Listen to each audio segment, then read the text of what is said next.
Every crime is a wound on the world. We're here to dissect it, layer by layer, to find the truth buried within. This is Anatomy of Crime. The air in a wise guy social club in Little Italy, circa 1976, is a physical thing. It's thick with the blue-gray haze of cigarette smoke, the cloying sweetness of stale espresso, and the low guttural murmur of men who speak in a language of half-sentences and knowing glances. The light is dim, filtered through grimy windows, catching the glint of a pinky ring here, the shine of a slick-back head of hair there. This is a world hermetically sealed from the one outside. The laws of New York City, of the United States, they don't apply here. Here there is only one law, La Cosa Nostra. In this world, loyalty is currency and respect is oxygen. To be a friend of ours is to be a made man, an initiated member of a secret society, a soldier in a centuries-old war against the state. To be a friend of mine is to be an outsider, a civilian, someone vouched for but ultimately disposable. It is a world of rigid hierarchies and unwritten rules, where a misplaced word can be a death sentence and a gesture of friendship can be a prelude to betrayal. Into this closed, paranoid ecosystem, a new face appears. A man named Donnie Brasco. He says he's a jewel thief, a hustler up from Florida. Looking to make a score, he's quiet, confident, and he knows how to listen. He knows how to earn. Slowly, meticulously, he is accepted. But Donnie Brasco is a ghost. He doesn't exist.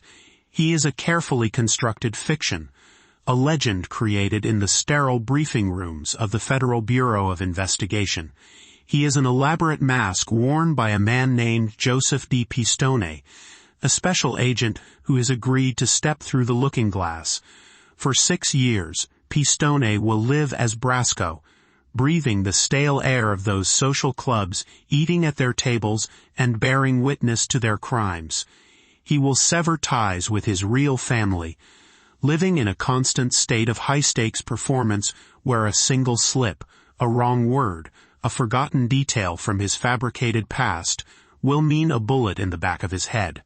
He will build a genuine, complex, and ultimately tragic friendship with the man who brings him in, a Bonanno family soldier named Benjamin Lefty Ruggiero, a man who will come to love Donnie like a son. This operation would become the single most devastating blow ever dealt to the American Mafia, not through a hail of bullets, but through the quiet, methodical collection of information. It would rip the heart out of one of New York's 5 families and send hundreds of mobsters to prison. Today, we dissect the anatomy of an undercover operation, the calculated deception, the immense psychological pressure, and the 6-year infiltration that changed the war on organized crime forever. This is the story of Donnie Brasco. To understand the audacity of Operation Sunapple, the FBI's code name for the Brasco infiltration, you have to understand the landscape of the 1970s. The American Mafia was an empire. In New York City, the 5 families, the Bonanno, Colombo, Gambino, Genovese, and Lucchese, were not just a collection of gangsters. They were a parallel government with an invisible hand in nearly every facet of the city's economy. Their control was absolute in industries like the Fulton Fish Market, where every crate of fish that came off a boat had a mob tax attached. They dominated the garment district, deciding which companies got contracts and which ones had their trucks mysteriously catch fire. They controlled the unions that built the city's skyscrapers, siphoning millions from pension funds and construction costs. For decades, law enforcement, and particularly the FBI under J. Edgar Hoover, had been stubbornly ineffective. Hoover had publicly denied the existence of a national crime syndicate for years, an illusion shattered in 1957 when New York State Police stumbled upon the Appalachian Meeting, a summit of Mafia bosses from across the country. The embarrassment was a catalyst, but the Bureau's methods were still archaic. They could arrest a bookie, an enforcer, a low-level associate, but they couldn't touch the leadership. The Mafia's code of silence, omerta, was a shield of granite. Witnesses were intimidated, jurors were bribed, and anyone who even considered cooperating with the government would end up in the trunk of a car. The hierarchy, with its layers of soldiers, capos, and underbosses, was specifically designed to insulate the men at the top. A boss never gave a direct order for a murder. He would simply muse that he was unhappy with someone, and the message would travel down the chain of command, providing plausible deniability. The fortress seemed impregnable. Then, in 1970, Congress gave the FBI a sledgehammer. The Racketeer-Influenced and Corrupt Organizations Act, or RICO. The RICO statute was a piece of legislative genius. Before RICO, prosecutors had to prove individual crimes. They could convict a mobster for extortion, but the criminal organization itself would remain intact, simply promoting someone else to fill the empty slot. RICO changed the game. It allowed prosecutors to target the entire criminal enterprise. Under RICO, the government only needed to prove a pattern of racketeering activity, at least 2 predicate crimes from a long list that included everything from bribery and extortion to mail fraud and murder, and they could charge everyone involved, from the boss down to the driver, with running a criminal organization. It was like charging a CEO and the entire board of directors for the crimes committed by their sales team. To effectively wield this powerful new weapon, however, the FBI needed a new kind of evidence. They couldn't rely on skittish informants who were easily discredited on the witness stand. They needed pristine, irrefutable, first-hand evidence from inside the fortress. They needed their own man at the table. This was a radical idea. Deep, long-term undercover operations were not a standard part of the FBI playbook.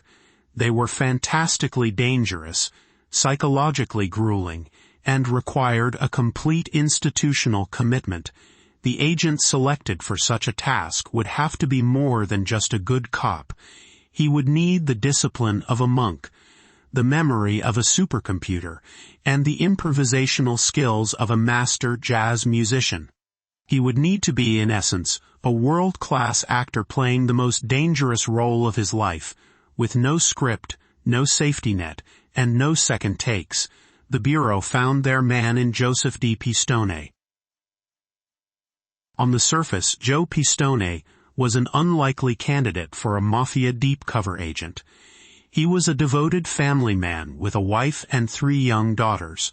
A former schoolteacher from Paterson, New Jersey, he wasn't a hothead or a daredevil. He was quiet, methodical, and observant, but beneath the calm exterior were qualities that made him perfect for the role. He was of Sicilian descent, fluent in Italian, and grew up in a tough working-class neighborhood where he understood the rhythms, dialects, and social codes of Italian-American street life. He had a powerful, near-photographic memory. He had spent years in the elite office of naval intelligence, and since joining the FBI, he had distinguished himself in undercover work, primarily busting complex truck hijacking rings.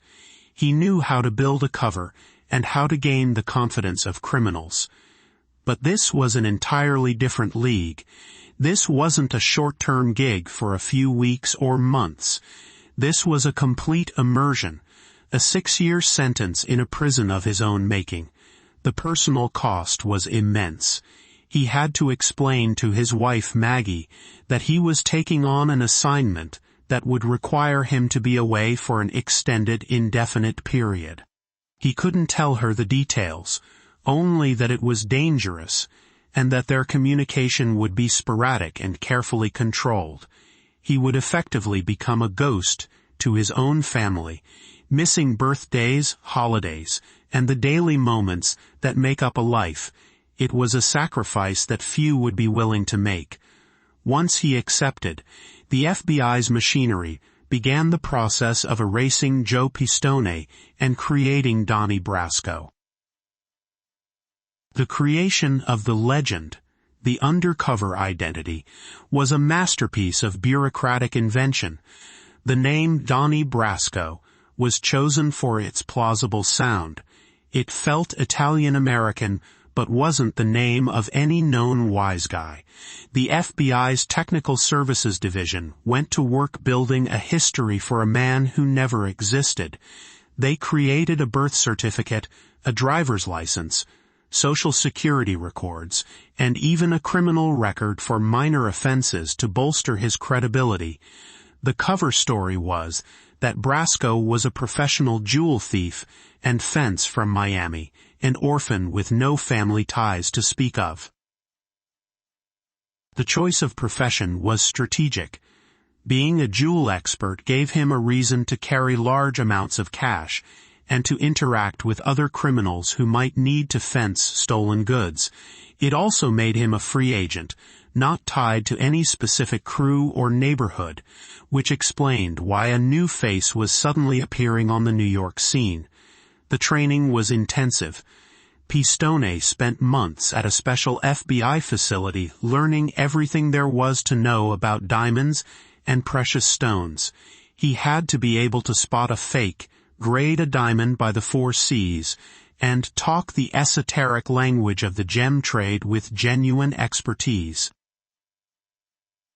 He also went to a sort of mob school where he studied surveillance footage of known gangsters, learning their posture, their hand gestures, and their unique slang.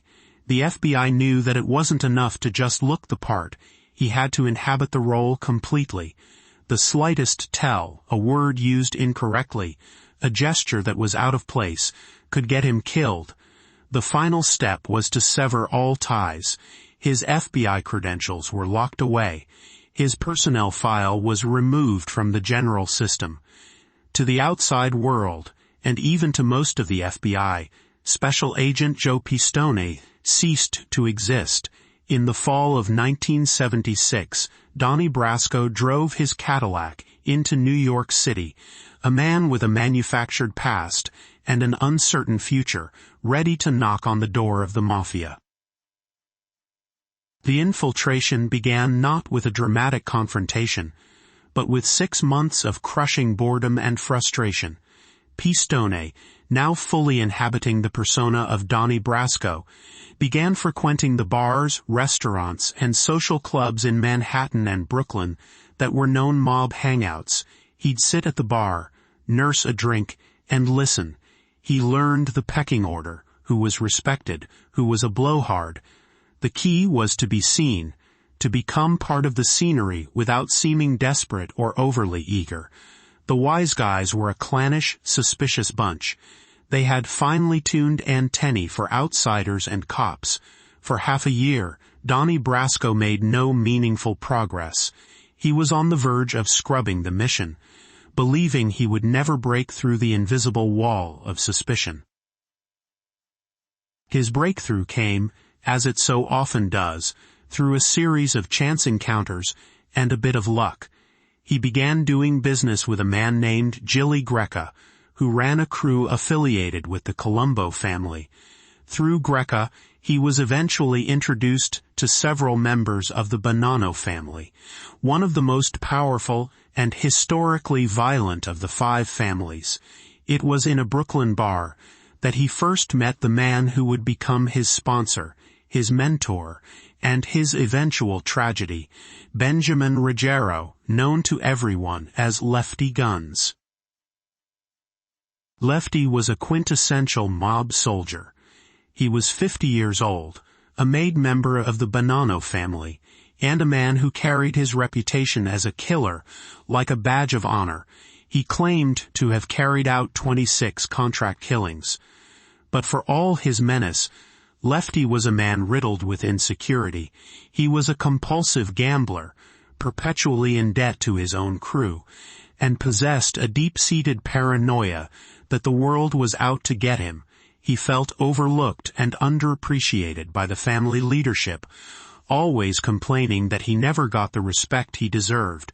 He was a walking contradiction, a ruthless killer who was also fiercely loyal to his friends, and in his own way, deeply sentimental. He lived by a strict, if warped, moral code. He saw in the young, confident Donnie Brasco a potential asset. Donnie was a good earner. He was sharp, he kept his mouth shut, and he showed the proper respect. For Lefty, who was always broke, Donnie and his expertise with jewels represented a ticket to bigger scores, and, hopefully, a rise in his own standing within the family. He took Donnie under his wing, vouching for him with other wise guys. He began introducing him with the critical phrase, "This is a friend of mine, Donnie." The distinction was everything. A friend of ours meant a made man. A friend of mine meant an associate, but one who was personally guaranteed by a made member. If Donnie stepped out of line, if he turned out to be a rat, the consequences would fall squarely on Lefty's shoulders. It was the first, crucial link in a chain of trust that Joe Pistone would masterfully and methodically exploit for the next 6 years. The daily life of Donnie Brasco was a master class in psychological endurance. Every morning, Joe Pistone would leave his family in the suburbs and drive into the city, shedding his identity layer by layer, until only the jewel thief remained. His days were a blur of sitting in cars, waiting for meetings, loitering in smoky social clubs, and listening to the endless, circular conversations of mob life, gossip, complaints about wives and girlfriends, schemes to make a quick buck, and casual discussions of brutal violence. He had to be a human sponge, absorbing every face, every name, every conversation, every intricate connection between dozens of gangsters across multiple crime families. At night, often past midnight, he would return not to his home, but to a sterile FBI-run apartment. There, exhausted and on edge, he would sit at a typewriter and meticulously document the day's events. He would detail who he met, what they talked about, the license plate numbers of the cars they drove, the layouts of the apartments they lived in. These detailed reports, hundreds of pages long, would become the raw intelligence that the massive RICO case would be built upon. The pressure was a physical weight. He was living a lie 24 hours a day. He couldn't relax, not for a single second.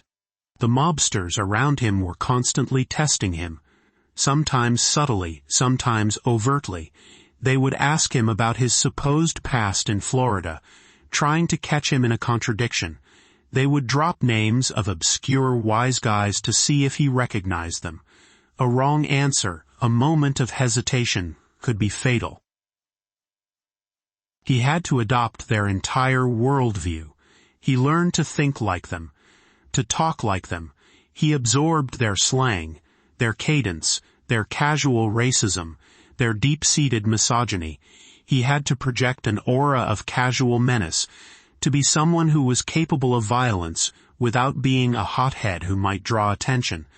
The line between Joe Pistone and Donnie Brasco began to fray at the edges. The FBI agents who handled him noted the change. He became more cynical, more withdrawn, more aggressive in his speech. The strain of the double life was taking its toll, but the deeper he went, the more valuable the intelligence became. The relationship between Donnie and Lefty deepened into a strange and complex bond that defied easy categorization. Lefty became a father figure, a mentor in the ways of the street. He schooled Donnie in the unwritten rules and etiquette of mob life. Never lie to a friend. Never touch a made man during an argument, no matter how heated. Always pay your debts on time. He would lecture Donnie for hours, explaining the rituals, the hierarchies, the history of the family. He'd complain endlessly about the Bonanno family boss, Carmen the Cigar Galante, a man Lefty both feared and despised for his greed. Pistone, as Donnie, was the perfect audience, a patient listener who absorbed everything. Seemingly eager to learn from a veteran wise guy, he became Lefty's closest confidant. They were nearly inseparable, running small-time scams, collecting on loan-sharking debts, and planning bigger scores. To maintain Donnie's credibility as an earner, the FBI had to fund his operations, providing him with cash to invest in mob schemes. This front money allowed Donnie to be consistently successful, which solidified his reputation and made him a valuable asset to the crew. A key part of the operation was an FBI front business they established in Holiday, Florida, the King's Court Bottle Club. It was a private nightclub that quickly became a popular hangout for wise guys from New York looking to escape the winter and local Florida mobsters. The entire club was wired for sound and video by FBI technicians. It was an intelligence goldmine, a place where mobsters felt safe to talk business, unaware that every word was being recorded for federal prosecutors. Through Lefty, Donnie was introduced to the upper echelons of the Bonanno family. He met capos, influential soldiers, and associates. The most significant of these was Dominic "Sonny Black" Napolitano, the powerful and ambitious capo who ran Lefty's crew. Sonny Black was a different animal from Lefty. He was shrewder, more disciplined, and a natural leader. Where Lefty was driven by emotion and insecurity, Sonny Black was driven by ambition and a cold, calculating pragmatism. He was impressed by Donnie's earning potential, his loyalty, and his cool-headed demeanor. As Lefty's sponsorship grew, so did Sonny Black's trust. Donnie was no longer just a friend of Lefty's. He was becoming an integral part of Sonny Black's crew, a trusted associate on the fast track to bigger things. This trust was built on a foundation of shared experience and perceived loyalty. Donnie was there for the mundane and the terrifying. He drove Lefty to chemotherapy appointments for his son. He listened patiently to Lefty's marital problems and his endless complaints about money. He also stood by as Lefty and other members of the crew casually discussed murder, as if they were planning a weekend fishing trip. He saw the cold, brutal reality of their world, stripped of all the Hollywood glamour. It was a world of petty jealousies, constant financial pressure, and a deep, gnawing paranoia that permeated every interaction. These were not the criminal masterminds of popular fiction. They were, for the most part, insecure men, trapped in a violent, predatory system of their own making, a system that would inevitably consume them. Pistone had to walk a razor's edge every single day. He had to participate in criminal activity to maintain his cover, but the FBI had strict rules. He could not instigate a crime, and he absolutely could not participate in a murder. Several times, he found himself in situations where violence was imminent. He learned to become a master of de-escalation, to use his words to talk his way out of situations that could have forced him to cross a line, either by committing a murder or by revealing himself as an agent. His ability to navigate these moments was a testament to his incredible nerve and his deep understanding of the mobster psyche. His value to the FBI was becoming immeasurable. He was providing a real-time, highly detailed schematic of the Bonanno crime family's operations.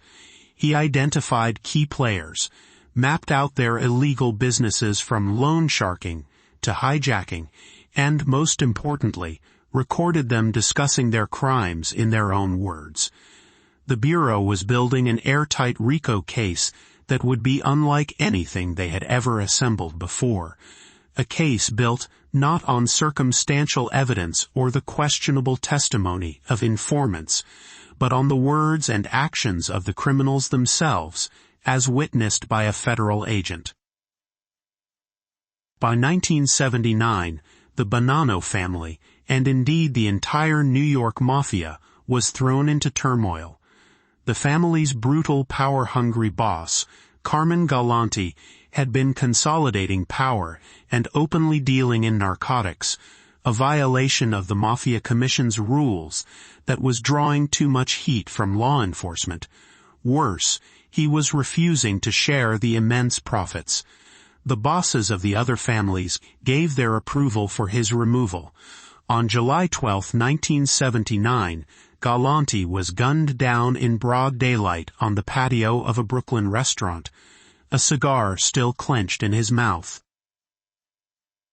His murder created a power vacuum, and the Bonanno family fractured into warring factions.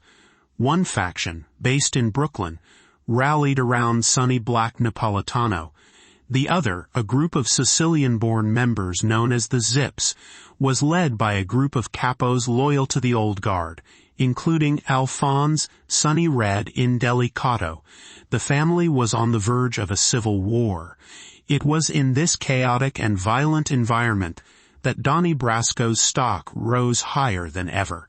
In the paranoid aftermath of Galante's assassination, loyalty was the only thing that mattered.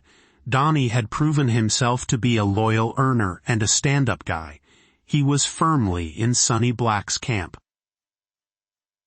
He was so trusted, in fact, that Sonny Black gave him a grim task: to find and kill Anthony Bruno Indelicato, the son of the rival capo, Sonny Red.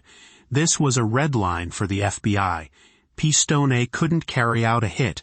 He masterfully stalled, claiming he couldn't locate the target, and eventually the immediate pressure subsided as other events took precedence. But the incident was a clear signal of how deep he was, and how high the stakes had become. The trust placed in him reached its absolute zenith when Sonny Black sat him down and told him they wanted to make him a member of the family. They wanted to make Donnie Brasco a made man.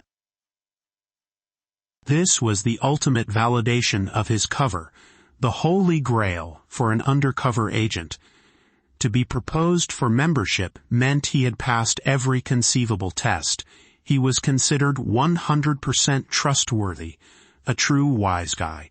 It would also give him unprecedented access to the inner sanctum of the mob, to its highest level meetings and secrets. But it came with a terrifying catch.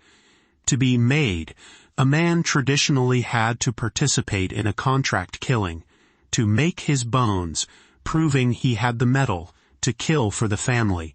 The ceremony itself was a blood oath, a pledge of allegiance for life, sworn over a gun and a holy card. For Pistone, it was an impossible situation.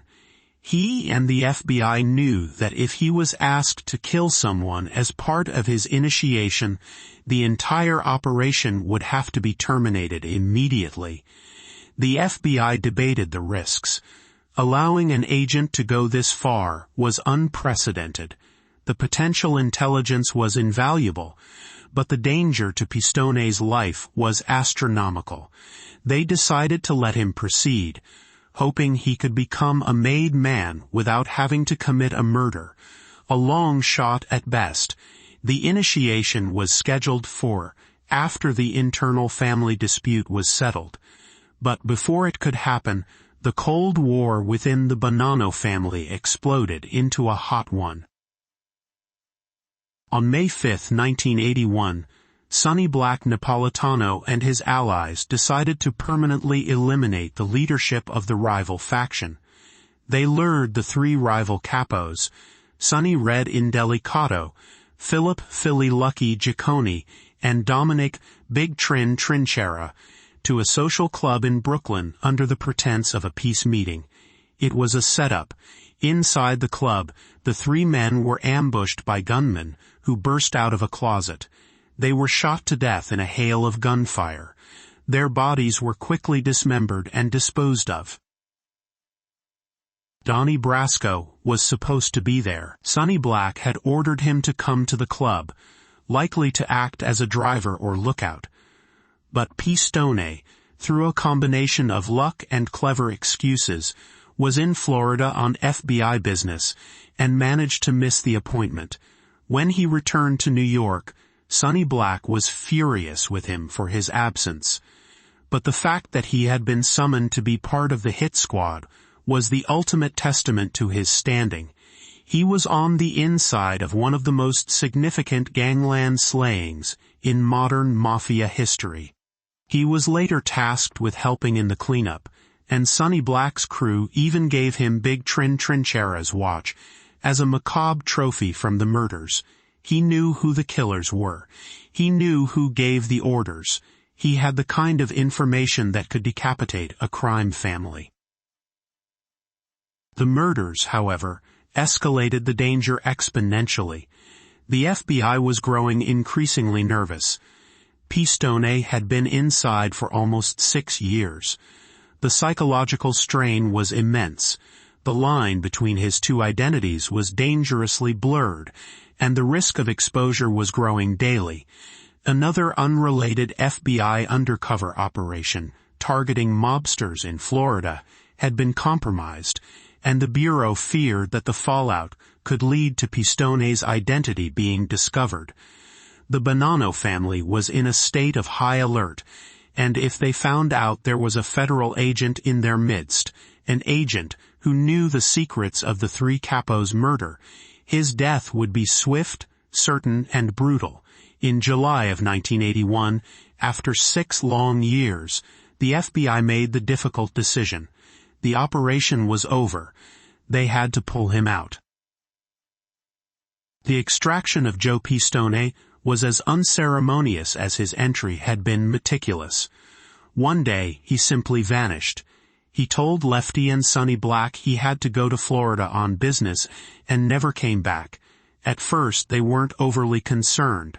Donnie was a traveler. But as days turned into weeks, their anxiety grew.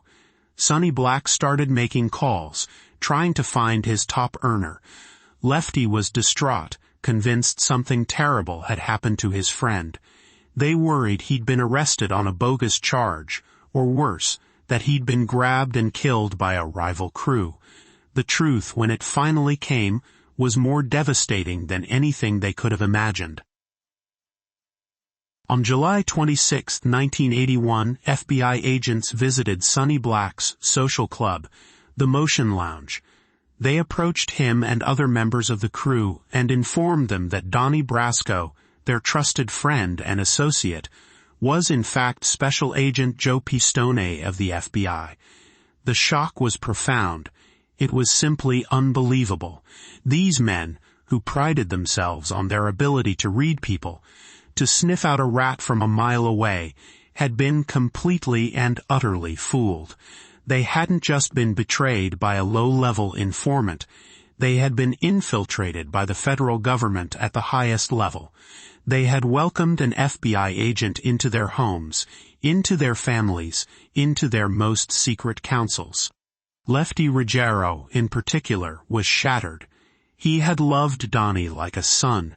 His immediate reaction was denial, insisting it was an FBI trick to turn him against his friend. But the evidence was irrefutable. The fallout within the Bonanno family was catastrophic. The revelation that an FBI agent had been in their inner circle for 6 years was a humiliation of epic proportions. It violated their deepest codes and exposed their sacred rituals as a sham. For Sonny Black Napolitano and Lefty Ruggiero, the men who had sponsored Donnie, it was an automatic death sentence. Their failure was unforgivable. Sonny Black knew his fate was sealed, and by all accounts, he accepted it with a chilling stoicism. On August 17th, He was summoned to a meeting from which he would never return. About a year later, his body was found in a swamp, shot to death. His hands had been cut off. A traditional Mafia message indicating he had shaken hands with a federal agent. Lefty Ruggiero was also marked for death, but the FBI moved faster than the mob. On August 30th, they arrested him on the street just as he was heading to his own final meeting. Even after his arrest, his strange loyalty held. He refused to believe the truth about Donnie, at least publicly. During his trial, however, the final, undeniable proof came when Joe Pistone walked into the courtroom to testify against him. Lefty was convicted on racketeering charges and sentenced to 15 years in prison. The mountain of evidence gathered by Joe Pistone over his 6 years undercover became the backbone of a massive federal prosecution. His direct testimony, backed by hundreds of hours of recordings, and his own meticulous notes, led to over 200 indictments and over 100 convictions of Mafia members. The prosecutions effectively crippled the Bonanno family for a generation and sent shockwaves through all of the 5 families. The case demonstrated the devastating power of the RICO statute when combined with deep, long-term infiltration. For Joe Pistone, the end of the operation was not the end of the story.